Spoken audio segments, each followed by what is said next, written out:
Hello everyone, today we will discuss about provision for doubtful debts. इसके कुछ और भी नाम होते हैं: allowance for receivable, provision for bad debts, provision for debtors, allowance for doubtful debts. Like credit sale हमारी हुई 1 लाख की, तो हमें पैसा मिलेगा 1 लाख, उसे हम बोलेंगे डेटर्स रिसीवेबल। अब ज़रूरी तो नहीं है कि सब पैसा हमें मिलेगा, डेटर्स सारे हमारे गुड होंगे। हम 5% डाउटफुल डेट्स मान के चलते हैं। We may not receive money and this may become bad debts in the next year, कि जिनसे हमें पैसा नहीं मिलेगा, डाउटफुल है।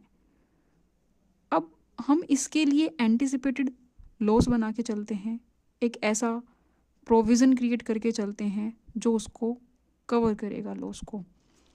Even after deducting the amount of actual bad debts, जो हमारे एक्चुअल बैड डेट्स हैं, हमें पता है पैसा नहीं आएगा, वो डिडक्ट करने के बाद from the debtors, the list of debtors at the end of the year may include some debts which are either bad or doubtful. ये कहना चाह रहा है कि जो हमारे डेटर्स हैं उसमें से हम बैड डेट्स जो हमारे एक्चुअल में हो चुके हैं उसको लेस करने के बाद भी कुछ डेटर्स ऐसे होंगे डाउटफुल जो हमें पैसा दे भी सकते हैं, नहीं भी दे सकते हैं। तो हम सस्पेंस में रहते हैं, कितना पैसा डूब सकता है। हम पिछले ईयर्स के अकॉर्डिंग, लास्ट ईयर्स के अकॉर्डिंग प्रोविज़न क्रिएट करते हैं। Provisions are created out of profits. किस में से बनाएंगे? प्रॉफिट्स में से बनाएंगे।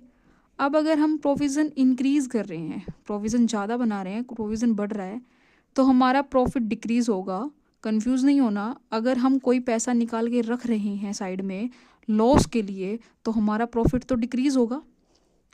और अगर हम प्रोविज़न को कम कर रहे हैं, कम बना रहे हैं, तो हमारा प्रॉफिट इंक्रीज़ होगा। How much you have to estimate based upon the past history of the business, like 1%, 2%, 5%, ये हमें क्वेश्चन में गिवन होगा। ये हमारा कंजर्वेटिज्म प्रिंसिपल के थ्रू बनता है। Thank you so much. I hope आपको समझ आया होगा।